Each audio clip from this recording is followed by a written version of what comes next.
नमस्कार। मानसून का मौसम अपने पीक पर है। प्रकृति ने हर तरफ हरी चादर ओढ़ी हुई है। ताल तालाब नदियाँ सब अपने शबाब पर है। सोचिए, इन सब को देखकर सबसे ज्यादा खुशी किसको होती है? कभी एक बार बारिश में अपने बच्चे के साथ पैदल बाहर जाइए। हर बच्चा आपका हाथ छुड़ाकर बारिश में जाना जरूर चाहेगा। मैं डॉक्टर राकेश सुखेजा 27 वर्षों से रोशन अस्पताल भोपाल में पीडियाट्रिशियन के तौर पर कार्यरत हूँ। वूम एंड बियॉन्ड की वीडियो सीरीज में आपका फिर एक बार स्वागत है। आज हम बात करेंगे मानसून के बारे में और उसका प्रभाव इन नन्हे मुन्ने बच्चों के मस्तिष्क पर। क्या हम उनको बारिश के पानी में भीगने का आनंद लेने दें कि क्या हम उनको घर पर पकड़ करके रखें? मैं समझता हूँ बहुत सारे लोगों को अपने आप ही जवाब मिल गया होगा कि बच्चों के लिए बाहर निकलना बेहद जरूरी है। आप इन मौसमों के अंदर जब भी टेम्परेचर और ह्यूमिडिटी के चेंजेस होते हैं, उसी के साथ बहुत सारे माइक्रोबियोम्स, बहुत सारे बैक्टीरिया, वायरस सब अलग अलग तरीके से प्रकृति में बदलाव के साथ कम ज्यादा मात्रा में आते हैं। और यही जब बच्चे के शरीर के साथ घुल मिल जाते हैं,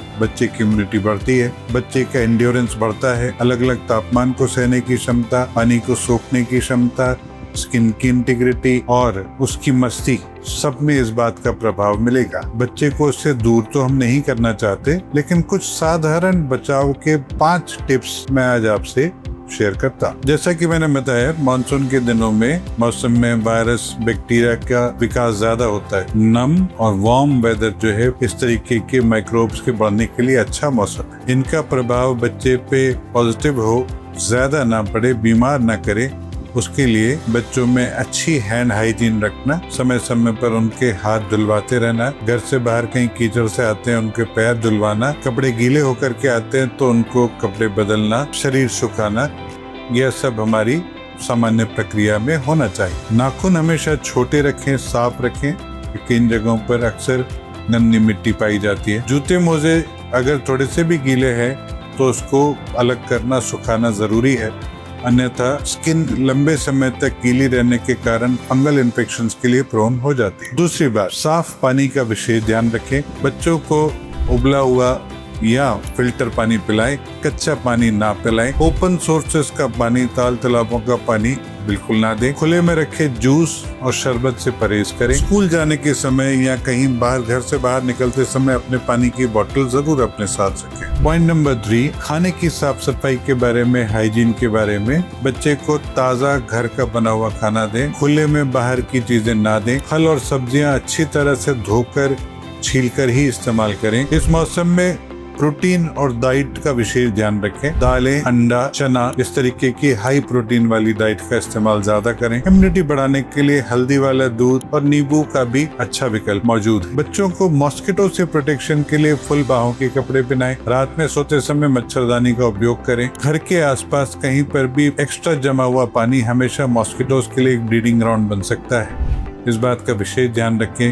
कि कहीं घर के जो ड्रेन्स हो, पुराने कूलर हो, पुराने पड़े हुए टायर हो, तो उनमें जो है पानी का जमावड़ा ना हो, उसको क्लियर करें। किसी भी प्रकार का बुखार, अगर बच्चे को ठंड लगकर बुखार आता है तो तुरंत उसकी जांच करवाएं। बच्चों की इम्यूनिटी को बनाए रखने के लिए ध्यान दें कि उन्हें रात को कम से कम 8 से 10 घंटे के लिए अच्छी नींद मिले। 2 साल से ऊपर के बच्चे पब्लिक प्लेसेस में मास्क का इस्तेमाल कर सकते हैं। बच्चे की इम्यूनिटी बनाए रखने के लिए डाइट में, जैसा हमने बताया, कि उनको नींबू, हल्दी वाला दूध, मौसमी फल, सब्जी का प्रयोग ज्यादा करें। बच्चे के शरीर में पानी की मात्रा अच्छी होने से भी उसकी इम्यूनिटी अच्छी होती है। हाइड्रेशन अच्छा बना के रखिए। कुछ न कुछ इंडोर एक्टिविटीज, कुछ न कुछ इंडोर खेलों में बच्चे को जरूर इन्वॉल्व करें।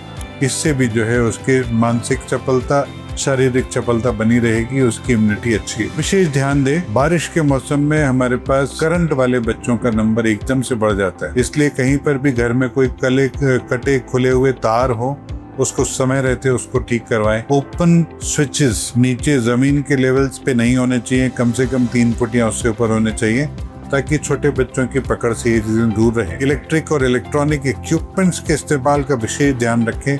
इस्तेमाल कर चुकने के बाद प्लग को पॉइंट से जरूर बाहर निकाल कर रखें। इस मौसम में स्नेक बाइट के केसेस भी हमारे पास बढ़ जाते हैं। सिंपल प्रिकॉशन, घर से बाहर निकलते समय अगर बच्चा शूज का प्रयोग करे, इतने सिंपल तरीके से भी हम इस चीज से बच सकते हैं। इन सब चीजों का ध्यान रखने के बाद में भी अगर ईश्वर न चाहे कभी बच्चे को कोई तकलीफ होती है, बुखार होने पर, शरीर में चकत्ते उठने पर, बच्चा डल हो, डायरिया, डिहाइड्रेशन हो, कुछ भी इस तरह की चीज़ हो तो तुरंत डॉक्टरी परामर्श ले।